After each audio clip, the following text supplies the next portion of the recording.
Hi, everybody. It's Ricki Heller from rickiheller.com.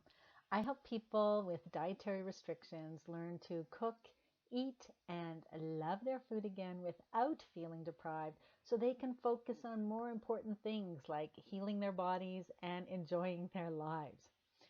So, today I want to tell you a little story about what happened to me. And this is in answer to a question that I get all the time. And I realized I haven't addressed this question yet. And that is, and it is changing, I will say. Things are changing in recent years, but I still hear this a lot. People will say, I went to my doctor, I told them everything was wrong with me, I told them I think I have candida, and they just laughed, or they just said, absolutely not, that's impossible. And why does this happen? So I want to start with a little story from my own past. And after I was studying nutrition at the Canadian School of Natural Nutrition, I decided to give cooking classes. And I hadn't had my candida relapse at the time. I was feeling great, but because I had dealt with candida previously, I decided I was going to teach candida cooking classes, and they were going along fine, and I was really happy with it. And one year, as at a charity event, I donated a cooking class as something that people could bid on at a charity auction. So somebody bought this cooking class for 6 people. I didn't know who it was. Normally, the people would register directly with me, but they didn't this time because they had already purchased the class through the charity, and they brought some friends with them. As it turned out, one of their friends was an MD, doctor, who attended my candida cooking class. And as I was talking about the foods and mentioning, this about candida and that about candida, pretty close to the beginning of the class, the woman interrupted me and said, excuse me, you're pronouncing it incorrectly. It's candida. And I was like, okay, I've never heard it pronounced that way, but all right. And she continued to scowl at me for the rest of the class. So I went and I checked with my best friend, who is a doctor, and she said, yeah, that's how we pronounce it in med school. That's how we were taught what it is in med school. It's a fungus that, it can be very dangerous. And I thought, okay, so that's interesting. So that should have been my first clue that allopathic medicine and holistic medicine are not talking about the same thing, right? They pronounce it candida, we pronounce it candida. Let's call the whole thing off. So that was just a little germ that kept me thinking about this. But years later, when I did have my relapse and I had a rash that went from here to here, I was sent to something like 14 different dermatologists. And there was one woman who began to treat me with creams, and the creams didn't work, the usual antifungal creams. So I asked if we could perhaps, try some of the oral antifungals, which are much stronger. And she gave me a 2-week course. And then after the 2 weeks, I had just barely noticed that the itch of my rash was just barely starting to decrease. And so I asked if we could continue with the oral antifungal, and she said, absolutely not. And she said, I've been treating people for 20 years, and I've never seen someone who doesn't get better. This is what's going to work. Continue with the creams. And if the oral antifungal didn't work by now, it's not going to work. And I was just devastated. She basically dismissed my concerns about it being candida. I felt like I wasn't being listened to, sobbing in her office, asking for more prescription medication that she would not approve of, because I've subsequently found out that, I know for sure here in Canada, doctors are very concerned when they prescribe that kind of drug because it can be very hard on the liver. Well, I did in the end find a holistically minded MD who was willing to prescribe diflucan for the long term. And I believe, that's my personal opinion, but I believe that was instrumental in my ultimate recovery.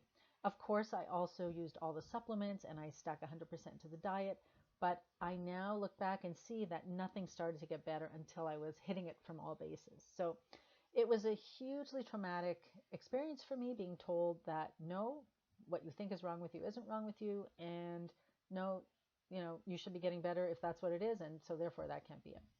So people come to me all the time and say they've been to their doctor and similar kinds of things happen, or their doctor will say absolutely not, or they'll just laugh. Why is that? So I just wanted to outline really what that difference is between the candida and the candida, because we are talking about different things, and that may account for some of this confusion where your doctor is actually thinking of something else that more than likely you don't have, right? I won't even say more than likely, that almost 100% certainly you don't have.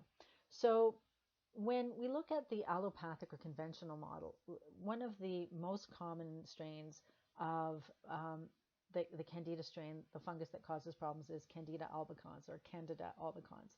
And in allopathic medicine, when they talk about systemic candida or candidemia, what they're talking about is a blood-borne infection, which means that that fungal organism has infiltrated your bloodstream.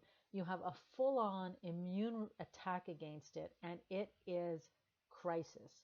You need help stat. So if you have a blood infection, you could die. You're probably going to get intravenous antifungals. You're probably already very ill, because people who get those kinds of infections usually already have extremely compromised immune systems. So it would be somebody who has AIDS or somebody who's had chemotherapy. And so again, unless you're in that group, your doctor's already going to assume this couldn't be the case. And then the fact is, if you did have that kind of infection, you would be near death and you would have to have treatment immediately, or you could die.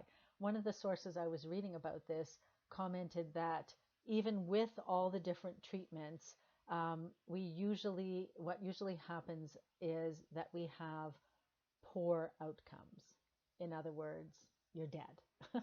So that is not something we ever want to have happen, and that is not something that most doctors ever see in their offices. The fact that you are sitting upright and can tell them you think you have a candida overgrowth tells them that you probably don't have the kind they're thinking of.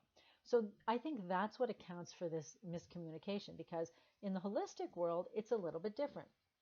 When we're talking about candida overgrowth or systemic candida, what we mean is an overgrowth of, and it could be candida albicans or it could be various different strains of candida. Apparently there are many of them, something like 20 different strains that can cause problems in the body.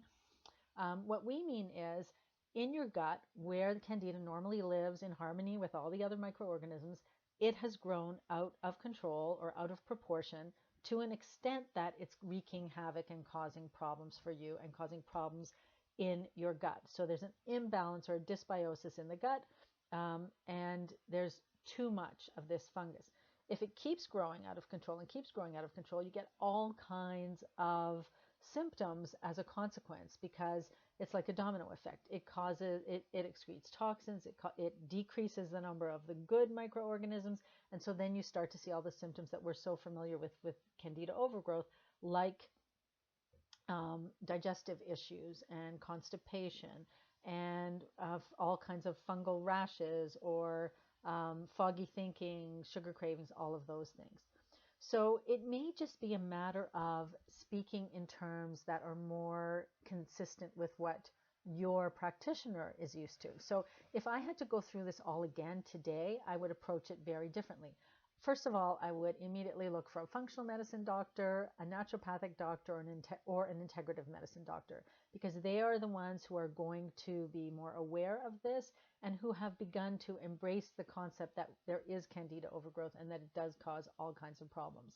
Your conventional allopathic doctors, for the most part, from what I can tell, are not yet there. It's just not something that they learn about. It's not something that they are familiar with. It's not something that they acknowledge. So I would look for somebody who already understands and believes in candida overgrowth. That said, I would also, if I were looking for specific tests to be ordered or things like that, for many people in Canada, there isn't the option of a functional medicine doctor, then I would approach it in terms of the gut and talk about dysbiosis and talk about that kind of imbalance and wanting to perhaps do a stool test if that's a possibility for candida overgrowth. So I am going to talk about the different tests that are available and what I personally feel are the pros and cons about them in the next video. I didn't want this one to be too long, but that's the first, I think, real impediment to diagnosis, is ensuring that you're speaking to a practitioner who is already familiar with candida overgrowth, and within the realm of what they do, it's an accepted diagnosis, or speaking in a way that is more familiar to the practitioner that you're dealing with. So you don't want to necessarily say to a family doctor that you think you have systemic candida, because that means something different to them. But if we're talking about an imbalance in our gut microbiome, that's something that is coming around in the world of allopathic medicine. All right, so next time I'm going to talk about testing, but I hope that was helpful for you. And if it was, please do share this with somebody that you think might benefit or give it a thumbs up. And please leave your comments. Let me know what you think. I love hearing from you guys, and I'll see you all next time. Bye.